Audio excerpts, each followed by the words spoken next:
चलिए आज एक ऐसे पुराने राज की बात करते हैं जिसमें हमारी दुनिया को बनाने या बिगाड़ने की जबरदस्त ताकत छिपी है।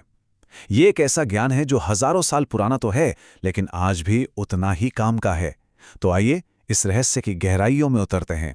जरा सोचिए, आपने सालों साल लगाकर अपनी मेहनत से एक नाम बनाया है, एक इज्जत कमाई है। हर कोई आपका सम्मान करता है, आपके पास रुतबा है, ताकत है।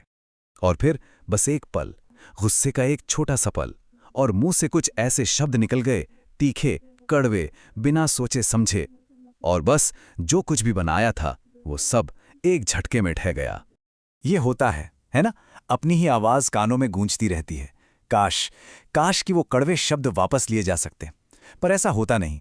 मुंह से निकला शब्द उस तीर की तरह है जो कमान से छूट चुका हो, उसे वापस नहीं लाया जा सकता। आपके तीखे शब्दों ने किसी का दिल दुखा दिया, एक अच्छा खासा रिश्ता हमेशा के लिए तोड़ दिया। तो सवाल यह है कि इस तबाही से, इस खुद के बनाए जाल से बचा कैसे जाए? जवाब एक बहुत पुरानी आवाज में छिपा है जो हमें खुद पर काबू पाने का रास्ता दिखाती है। सुनिए उस पुरानी आवाज को, हजारों साल पहले कहे गए ये शब्द। पहला शब्द है वाणी, दूसरा शब्द है रत्नम, और तीसरा और आखिरी शब्द मनुष्याणाम। तो क्या मतलब है इस गहरे पुराने सच का, वाणी रत्नम मनुष्याणाम?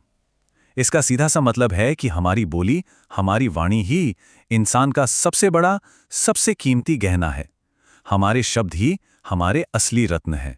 लेकिन इसे और अच्छे से समझने के लिए हमें ये सोचना होगा कि असली दौलत, असली रत्न है क्या? देखिए, पुराने ज्ञान के हिसाब से इस धरती पर सिर्फ 3 ही असली रत्न हैं। पहला है पानी, दूसरा है खाना, और तीसरा है मीठे सच्चे शब्द। अब सबसे दिलचस्प बात यह है कि शब्दों को पानी और खाने के बराबर रखा गया है। मतलब अच्छे शब्द भी जिंदा रहने के लिए उतने ही जरूरी हैं। तो फर्क देखिए, सोने चांदी के गहने तो सिर्फ शरीर को सजाते हैं, वो तो कोई चुरा भी सकता है, वो टेम्पररी हैं। लेकिन हमारी बोली, हमारे शब्द, वो हमारी आत्मा को संवारते हैं। कोई उन्हें चुरा नहीं सकता, वो हमेशा हमारे साथ रहते हैं।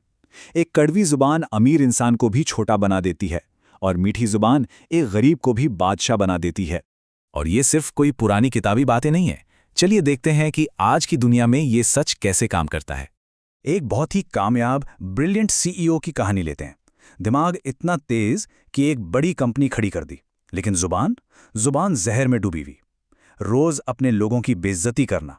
नतीजा, धीरे धीरे जो सबसे अच्छे, सबसे काबिल लोग थे वो उसे छोड़कर चले गए, और उसका बनाया हुआ पूरा एम्पायर खत्म। सारा दिमाग, सारी होशियारी धरी की धरी रह गई, सिर्फ इसलिए क्योंकि उसकी वाणी में खोट थी। या फिर 2 प्यार करने वालों के बारे में सोचिए। एक छोटी सी लड़ाई होती है और गुस्से में उनमें से एक कुछ ऐसा कह देता है जो नहीं कहना चाहिए था। वो शब्द सीधे दिल पर जाकर लगते हैं। लड़ाई तो खत्म हो जाती है, गुस्सा भी शांत हो जाता है, लेकिन उन शब्दों का जख्म वो कभी नहीं भरता। भरोसे का जो नाजुक शीशा था वो हमेशा के लिए टूट जाता है। तो फिर करे क्या? रास्ता क्या है? रास्ता है अपनी जुबान पर काबू पाना, इसका मालिक बनना। और ये मास्टरी हासिल कैसे होगी? इसके 4 बहुत ही सिंपल कदम हैं। पहला, जब भी गुस्सा आए चुप हो जाइए। दूसरा, कुछ भी बोलने से पहले एक पल रुक कर सोचिए। तीसरा, खुद से पूछिए क्या ये कहना जरूरी है? और चौथा, क्या ये कहना मेहरबानी होगी? क्या इसमें दया है? और अगर इनमें से किसी का भी जवाब नहीं है तो बस चुप रहिए। हमेशा याद रखिए, एक जहरीले शब्द से 1000 गुना बेहतर है खामोशी। प्यार से बोलें, धीरे से बोलें, और बहुत सोच समझ कर बोलें। आखिर में यह समझना सबसे जरूरी है कि हमारे शब्द ही हमारी असली पहचान छोड़ जाते हैं। हमारी शक्ल सूरत, हमारी बाहरी सुंदरता, वो तो वक्त के साथ ढल जाएगी, लेकिन हमारे बोले हुए सुंदर शब्द वो इस दुनिया में हमेशा गूंजते रहेंगे। हम हर रोज, हर पल अपने शब्दों से अपनी कहानी लिख रहे हैं।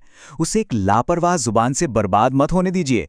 तो ये सवाल अपने आप से पूछना बनता है कि हम अपने पीछे अपने शब्दों की कैसी गूंज छोड़कर जाना चाहते हैं। जीवन की ऐसी ही छिपी रणनीतियों को समझने के लिए नीडल प्लेबुक को फॉलो करें।